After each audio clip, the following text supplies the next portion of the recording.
Okay, where are we headed first? There's gonna be a tiger feeding session today, if I remember. Wow. And we are losing because deforestation, destruction of their home, illegal wildlife trade, and also being run over. We've got some really good shots. Which is your favorite shot? This one, huh? Yeah, very nice.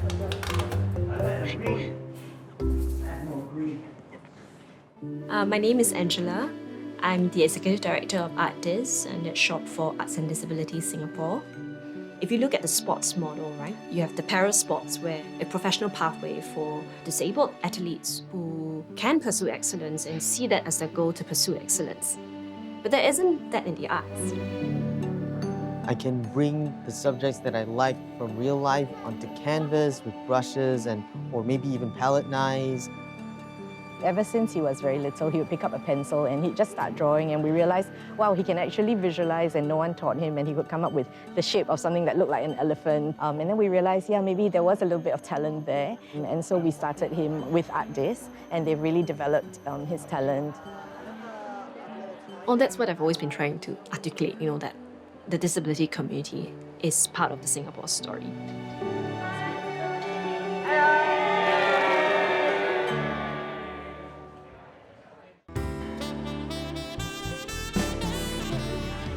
Extraordinary people with the love you bring. When you came into my life, it's here you'll stay.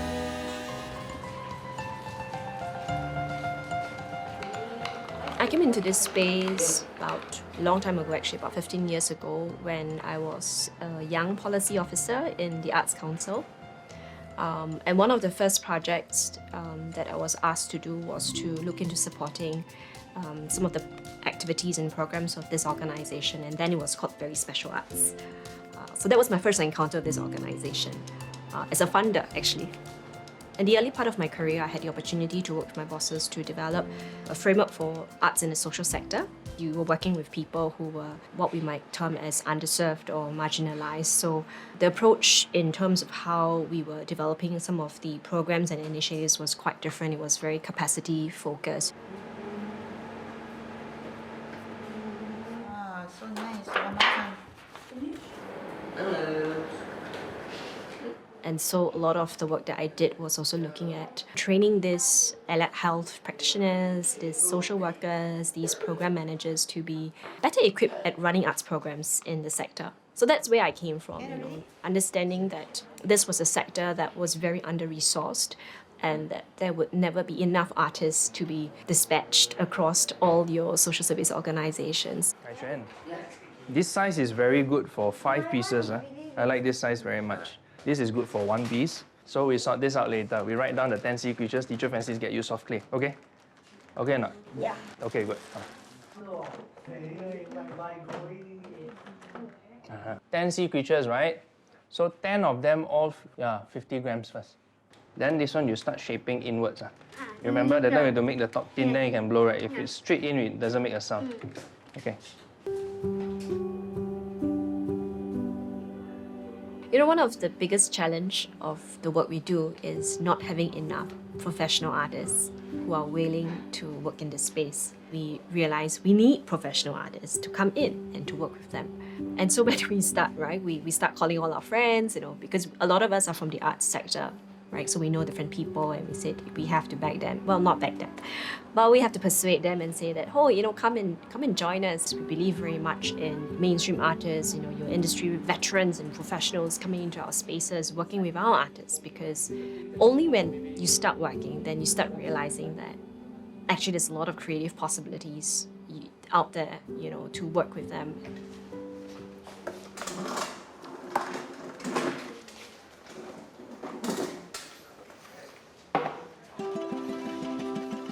You'll be on A. Okay, smile if the camera is there. Yeah, you can actually add a bit of water if it is too dry. So make sure it's all nicely blend before you start painting on it, so that you get all the color right. Yes, very good. Hi, my name is Justin Lee. I'm a Singapore artist. I'm also an educator. I'm trained as a painter, Western art, but I also do installation, murals, and also performance art. Oh, the first time I met Angela was at NSC, National Art Council. So we met each other again, and I know that she is working with artists, and I find that it is a very interesting and meaningful project for a different community groups. So I decided to say yes, and I would like to work with her and with artists.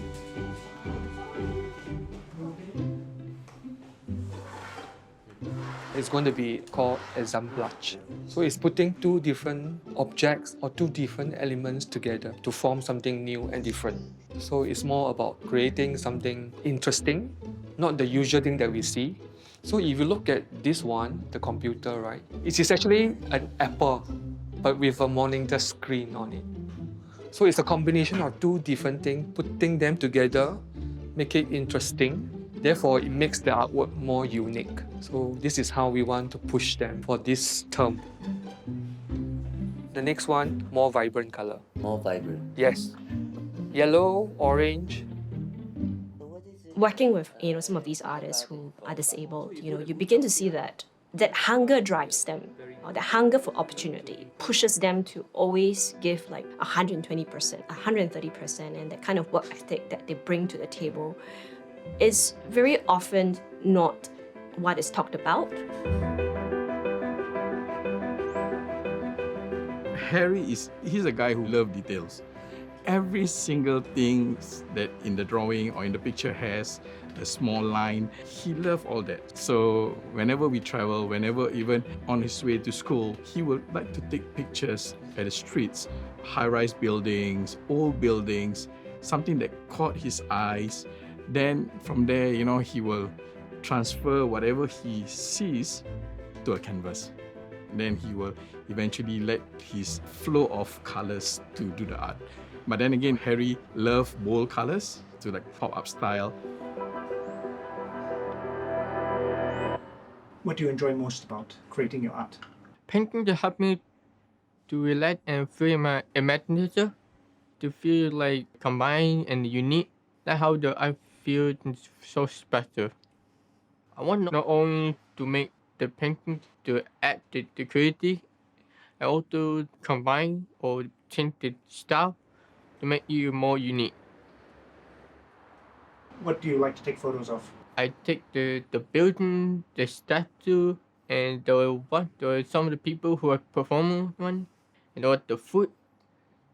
The thing I want to see like all over the world.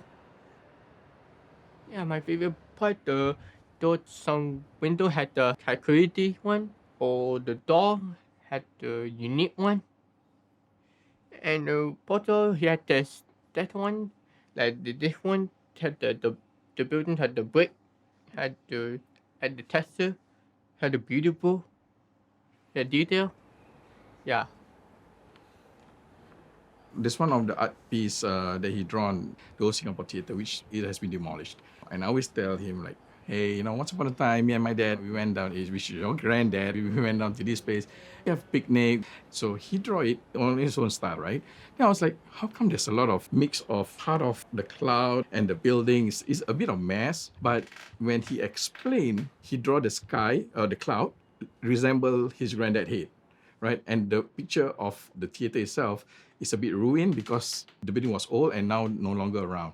So it's a memory of me and my dad during that point of time where this building no longer exists. So that's how he translated to his artwork, which I find it fascinating because I doesn't know that art can tell stories. And that just opened up my mind. Like, boom, and like, oh, okay, this is the different level of art, right?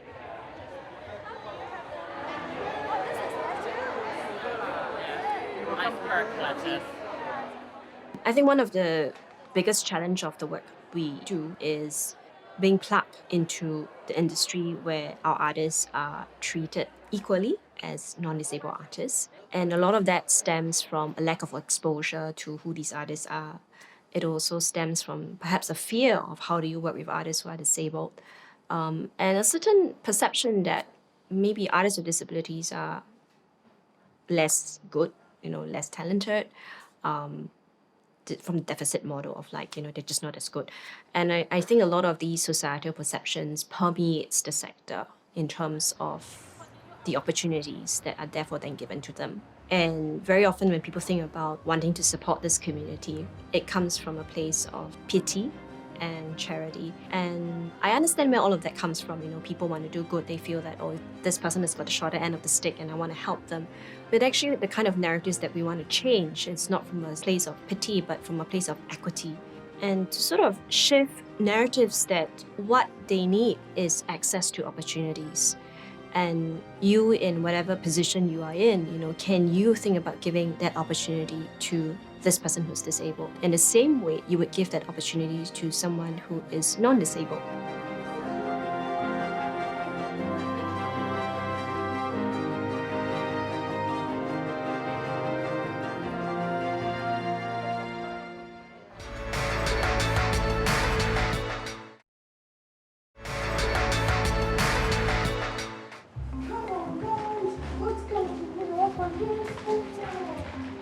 Two hand. Slowly lift up. In our center, we have quite a diverse group of people who come to our programs. I would say about 50% of them are either in school or would be working. And then you have the other group of people who are above 18 and they've graduated from special education school, and sort of the default is, okay, work next, right?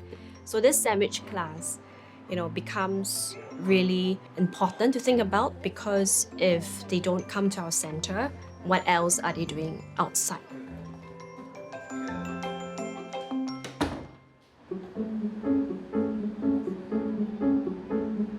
Vicky's, I get to know that she have the interest on the arts because when she was young, she's always would like to join the art class due to she's a special needs child. And it's very hard for me to find places to accommodate her. So there's Magdalene come.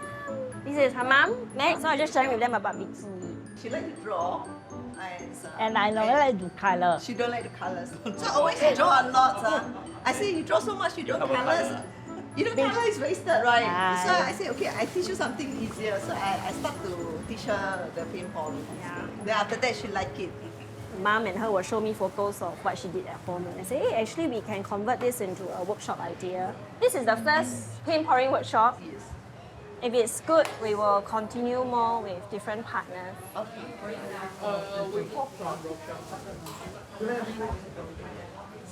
I think one of the things that I think about a lot is what is meaningful work. A lot of these individuals we work with. 1, 2, 3.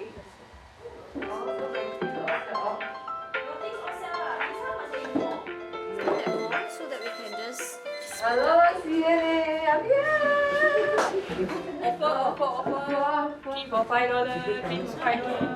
So the Ceramics Open Studio was one of these initiatives where we looked at how do we create an environment where we identify perhaps 8 to 10 of these individuals who were not in full-time employment, and they had some foundational skills in ceramics that we could then further train them in more commercial-based ceramic making. But we want to try and take some of the skills that they already have and to build on it, to focus on more commercial products that we can take to market so that there's some form of livelihood that happens even while learning and in our studio. So that was really the genesis of it. Everybody ready for lunch, is it? It's already 12:30 there, I hear.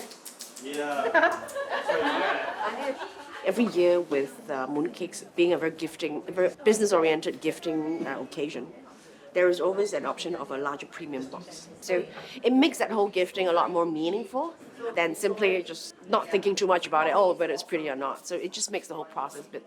And the storytelling is also fantastic, even when the sales team, when they share it with their partners, with companies, with organizations thinking of doing the gifting.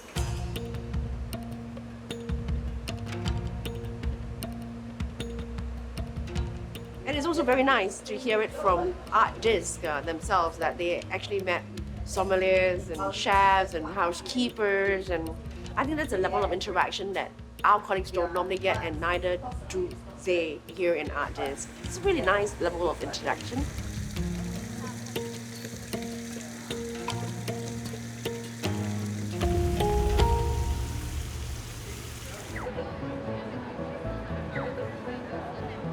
So this is the Pocket Fest, and it's the first time we're organizing it. It's kind of like a mini festival where we wanted to celebrate and bring together all of the different things that our artists were doing in our space, in the visual arts faculty. Of course, it's SG60, but it's also quite timely for us to be thinking about how do we build greater visibility and opportunities for the public to connect with the work that not just we do, but what our artists are capable of and who they are as individuals.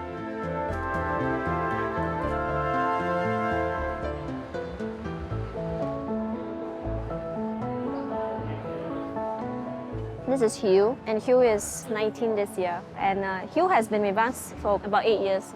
When I first joined ArtDis, I encountered this work because I'll actually go into the studio and I look at all the students' works.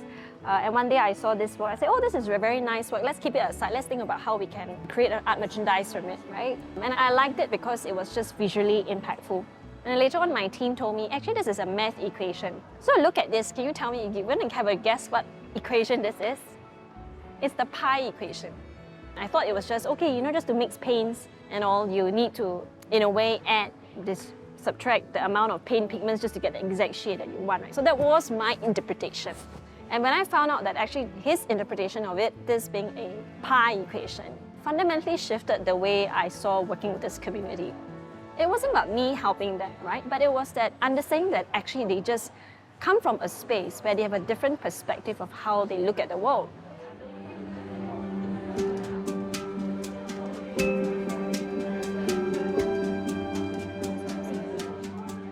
This is actually from foundation level, evolving into the ceramic sculpture. Right. So it's a full progression program. It's not a one-term program. I see some of this in Joyce's former works. Yeah.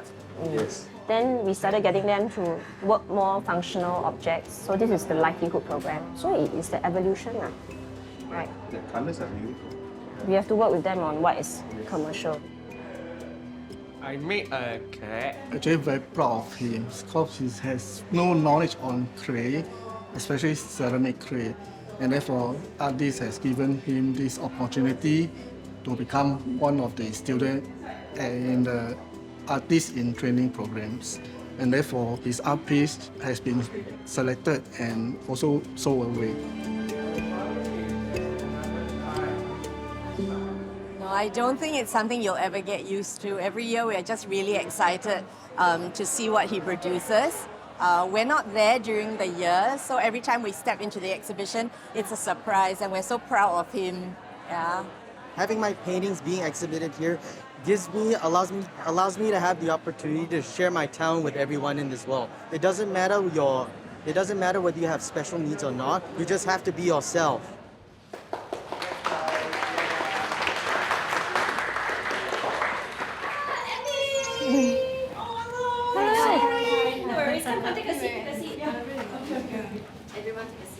Based on the previous round, because all of you are art professionals, we'll get it done very fast. So in the sports, you have the para-athletics. In the arts, you don't have a very structured way of recognizing excellence. So the purpose of the Your ArtDis Art Prize is to provide a platform to recognize artistic talent across different stages of your artistic career. And more importantly, it was to provide a platform to build patronage for these artists. Our relationship with ArtDis began in 2014. In 2023, we commissioned our flagship CSR program to mark UOL's 60th anniversary, designating an art competition especially for artists with disability. Haji Lane, an interpretation of Haji Lane. Nice. He gets my vote.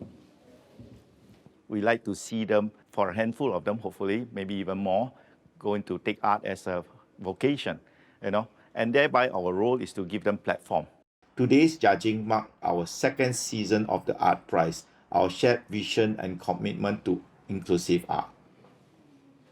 SDB may like him to promote local scene. That kind of very strong vibrancy and yet a lot of details. Did you like the Haji Lane as well? I like too, but I love the colours, right? I and then think you can so. see It's so the vibrant. Office buildings at the back. Super nice. You see, not many people do it in that kind of strong vibrancy. I think so too. Do I recognize which? Gloves. I'm scared. My hands are dirty. Also, honestly, this series of this, if you pick one, it only tells you the technicality of the artist. If you don't see the other two, you don't understand the whole concept, and it doesn't contextualize it, and therefore, I really strongly suggest some submissions we should really look at as a whole. Yeah. Because there's a huge difference if you just see just this, okay. But then when you see like all together, there's a story to it. Yeah. Yes. So could we do this? Mr. Curatorial Advisor, John, calling on John. This artist. So this artist works as a cleaner in Shangri-La. I see. And so he makes... I think, one key takeaway from this must be that when we are judging, we are really not looking at criteria that's very different from any other kind of art competition, right? We're looking for interesting ideas and we're looking for technical skills. Because we must remember that their technical ability is always going to be informed by their physical conditions or their mental conditions. And that, to me, adds a point of interest and diversity in the stories that they tell. So that's what we need to keep in mind when we take a look at these works. But for me personally, I don't see this as a weakness at all. In fact, it's a strength. It's what makes this competition interesting.